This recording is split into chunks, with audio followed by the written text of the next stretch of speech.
नमस्कार, स्वागत है आपका YouTube चैनल छत्तीसगढ़ टुडे में। आज है 21 अक्टूबर 2021, दिन गुरुवार, और आज के महत्वपूर्ण छत्तीसगढ़ करंट अफेयर प्रश्नों को हल करेंगे। तो चलिए शुरू करते हैं।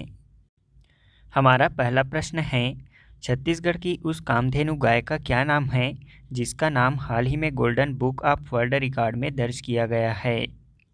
इसका आंसर है ऑप्शन बी, सौम्या। छत्तीसगढ़ की कामधेनु गाय सौम्या को हाल ही में golden book of world record में दर्ज किया गया है।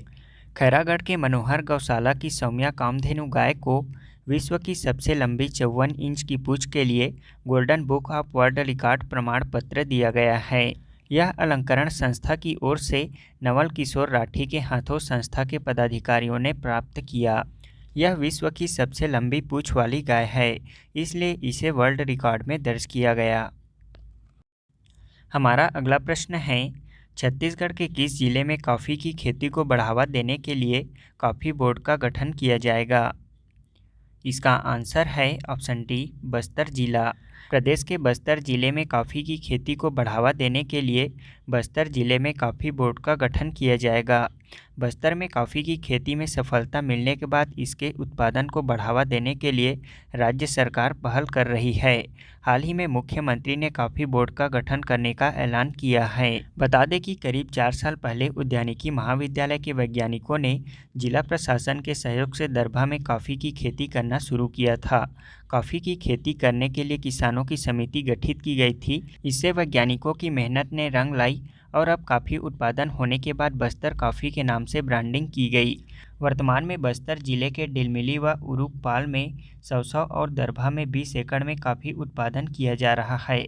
बोर्ड गठन होने के बाद कॉफ़ी की खेती करने वाले किसानों को राजीव गांधी किसान न्याय योजना का लाभ भी मिलेगा। कॉफ़ी की खेती के लिए बस्तर की आबो हवा अनुकूल है।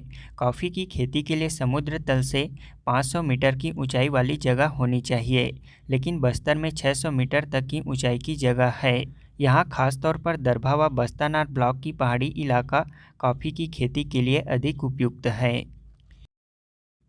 हमारा अगला प्रश्न है, वैश्विक खाद्य सूचकांक 2021 में भारत का कौन सा स्थान है? इसका आंसर है ऑप्शन बी, 71वां। दुनिया के 113 देशों में वैश्विक खाद्य सूचकांक 2021 में भारत 71वें स्थान पर है। खाद्य उपलब्धता के मामले में पाकिस्तान और श्रीलंका की बेहतर स्थिति है। विश्व खाद्य सूचकांक में पाकिस्तान 75वें, श्रीलंका 77वें, नेपाल 69वें और बांग्लादेश 84वें स्थान पर है। भारत के पड़ोसी देश चीन 34वें स्थान पर सबसे बेहतर स्थिति में है। लंदन स्थित इकोनॉमिस्ट इम्पैक्ट द्वारा तैयार इस सूचकांक में प्रथम स्थान पर आयरलैंड, दूसरे स्थान पर ऑस्ट्रेलिया, तीसरे स्थान पर ब्रिटेन, चौथे स्थान पर फिनलैंड और 5वें स्थान पर स्विट्जरलैंड है। अगला प्रश्न है, मुख्यमंत्री भूपेश बघेल द्वारा virtual Shri Dhanvantari medical stores का शुभारंभ कब किया गया? इसका आंसर है ऑप्शन सी, 20 अक्टूबर 2021 को। मुख्यमंत्री भूपेश बघेल ने 20 अक्टूबर 2021 को वर्चुअल माध्यम से श्री धन्वंतरी मेडिकल स्टोर्स योजना का शुभारंभ किया। इस दौरान योजना अंतर्गत राज्य में 84 दुकानों का शुभारंभ किया गया। इस योजना में आने वाले समय में 169 शहरों में 188 मेडिकल स्टोर्स प्रारंभ करने की योजना है। इन मेडिकल स्टोर्स में जेनरिक दवाओं पर उपभोक्ताओं को MRP पर न्यूनतम 50% और अधिकतम 71% तक का छूट मिलेगा। इन मेडिकल स्टोर्स में 251 प्रकार के जेनरिक दवाइयाँ तथा 27 सर्जिकल उत्पाद की बिक्री अनिवार्य होगी। इस योजना अंतर्गत दुर्ग व जांजगीर चांपा जिले में सर्वाधिक 15-15 दुकानें खोली गई हैं। शुभारंभ के अवसर पर दवाइयों के होम किट और ट्रेवल किट का भी लोकार्पण किया गया। यह kit Shri Dhanvantari generic medical stores में विक्रय के लिए उपलब्ध होंगे। दवाई दुकानों में होम किट की कीमत 691 रुपये है, जो इन मेडिकल स्टोर्स में 290 रुपये के मूल्य पर तथा ट्रेवल किट जिनकी कीमत 311 रुपये है वह 130 रुपये में उपलब्ध होंगे।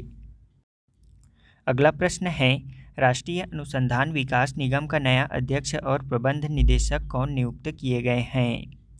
इसका आंसर है option A, Amit Rastogi. Commodore Amit Rastogi को राष्ट्रीय अनुसंधान विकास निगम नेशनल रिसर्च डेवलपमेंट कॉरपोरेशन का नया अध्यक्ष और प्रबंध निदेशक नियुक्त किया गया है। वे इससे पहले 5 साल के लिए एकीकृत मुख्यालय रक्षा मंत्रालय के इलेक्ट्रिकल इंजीनियर के निदेशक और 2 साल के लिए नौसेना डॉकयार्ड में अतिरिक्त महाप्रबंधक टेक सेवाओं के निदेशक थे। बता दें कि राष्ट्रीय अनुसंधान विकास निगम की स्थापना भारत में 1953 में विभिन्न राष्ट्रीय अनुसंधान एवं विकास संस्थानों में विकसित प्रौद्योगिकियों को विकसित करने और बढ़ावा देने में मदद करने के लिए की गई थी। छत्तीसगढ़ में वनों से शहद इकट्ठा करने के लिए ट्राइफेड द्वारा किन जिलों में शहद कंपनी का गठन किया जा रहा है? इसका आंसर है ऑप्शन ए, सरगुजा, बिलासपुर व बीजापुर जिला। अगला प्रश्न है, छत्तीसगढ़ सरकार द्वारा राज्य में बनाए जा रहे राम वनगमन परिपथ की कुल लंबाई कितनी है? इसका आंसर है ऑप्शन बी, 2260 किलोमीटर। हमारा अगला प्रश्न है, विश्व स्वास्थ्य संगठन द्वारा जारी ग्लोबल टीबी रिपोर्ट 2021 में किस देश को सबसे ज़्यादा प्रभावित देश के रूप में उल्लेख किया गया है? इसका आंसर है ऑप्शन डी, भारत। हमारा अगला प्रश्न है, हाल ही में किसने CMSR फाउंडेशन के साथ मिलकर हमर लइकामन मीडिया फॉर चिल्ड्रन अवार्ड की स्थापना की है? इसका आंसर है ऑप्शन बी, यूनिसेफ ने। हमारा अगला प्रश्न है, हाल ही में किस देश ने अपना पहला सौर अन्वेषण उपग्रह लॉन्च किया है? इसका आंसर है ऑप्शन सी, चीन ने। अब हम पिछले क्विज का आंसर जान लेते हैं। पहला प्रश्न है, राज्य का पहला इंक्यूबेशन सेंटर का निर्माण कहाँ किया जा रहा है? इसका आंसर है NIT रायपुर में। राष्ट्रीय प्रौद्योगिकी संस्थान NIT रायपुर में प्रदेश का पहला निधि टेक्नोलॉजी बिजनेस इंक्यूबेशन सेंटर का निर्माण किया जा रहा है।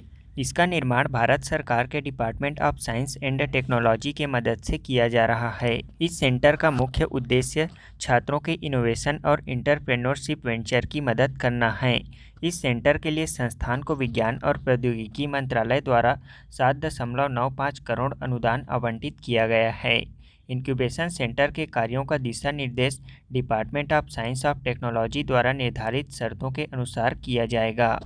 दूसरे प्रश्न को ध्यान देंगे, कल इसमें गलती हुई थी। यह ग्राम पंचायत न होकर जिला पंचायत है।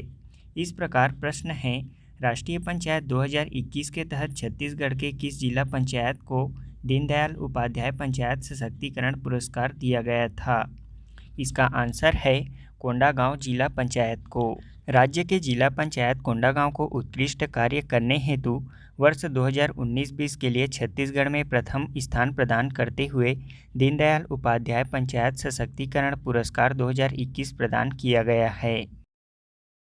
हमारा आज के क्विज का पहला प्रश्न है, छत्तीसगढ़ बजट 2021-22 का मूल मंत्र क्या है? दूसरा प्रश्न है, मार्च 2021 में जारी आकांक्षी जिलों की डेल्टा रैंकिंग में शिक्षा के क्षेत्र में उल्लेखनीय कार्य करने वाले शीर्ष 5 जिलों में छत्तीसगढ़ के कितने जिले शामिल हैं? तीसरा प्रश्न है, छत्तीसगढ़ के किस प्रसिद्ध मेले का आयोजन 12 वर्ष में एक बार होता है?